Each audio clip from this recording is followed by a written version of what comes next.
புரட்சி தலைவர் எம்ஜிஆரை தன்னுடைய குருநாதராக ஏற்றுக்கொண்டு கேப்டன் அவர்கள் புரட்சி தலைவர் போலவே புரட்சி கலைஞர் அவருடைய வழியிலேயே நடந்தவர். மக்கள் தன்னை தேடி வந்தால் நம்மால முடிந்த உதவிகளை செய்யணும். பசி என்று வருபவர்களுக்கு உணவளிக்காமல் அனுப்பக்கூடாது என்பதை எனக்கு திருமணமான முதல் நாளிலேயே கேப்டன் சொல்லிக் கொடுத்தார். அதுதான் இன்னைக்கு வரைக்கும் நம்ம வீட்டிலும் சரி அலுவலகத்திலும் சரி தினந்தோறும் நடந்து கொண்டிருக்கிறது. இன்னும் எத்தனை ஆண்டு காலம் ஆனாலும் நடக்கும், தொடரும். இந்த யுகம் இருக்கும் வரை கேப்டனை தேடி வருபவர்களுக்கு அன்பாக உபசரித்து உங்களுக்கு உணவளிப்பதுதான் என்னுடைய ஒரே குறிக்கோள் அப்படின்றத சொல்றேன். கேப்டன் தமிழ் மீது மிகப்பெரிய ஒரு பற்று வைத்திருப்பது என்பது உங்க எல்லாருக்குமே தெரியும். கேப்டன் நினைச்சிருந்தா எத்தனையோ திரைப்படங்கள்ல நடிச்சிருக்கலாம், எத்தனையோ இந்தி படங்கள், எத்தனையோ தெலுங்கு படங்கள், எத்தனையோ ஹாலிவுட், எத்தனையோ படங்கள் அவருக்கு வாய்ப்பு வந்தது. ஆனால் சொல் ஒன்று செயல் ஒன்று நம்ம தலைவருக்கு தெரியாது.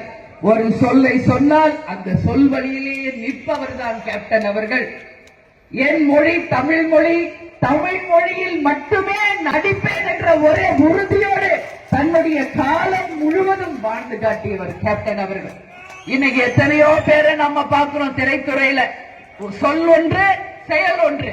மேடைக்கு மேடைக்கு பேசுவாங்க, ஆனா பாத்தீங்கன்னா புறா வெளிப்படங்கள்ல நடிச்சுட்டு இருப்பாங்க. ஆனா கேப்டன் ஒருவர் தான் தன் சொல் என்னவோ அதையே தன் செயலாகவும் நிரூபித்து அதே போல வாழ்ந்து காட்டியவர்.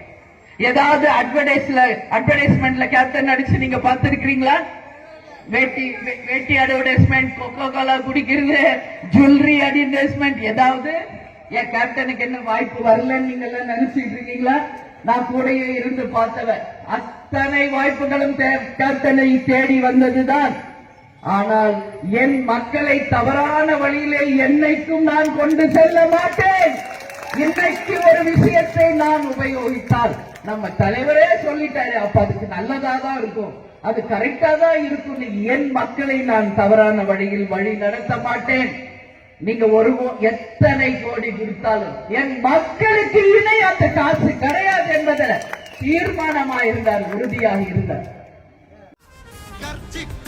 சிங்கமடா குணத்தில தங்கமடா, அண்ணன் என்றும் ஏழைகளின் மன்னனடா, ஆசி வழங்கும் கலியுக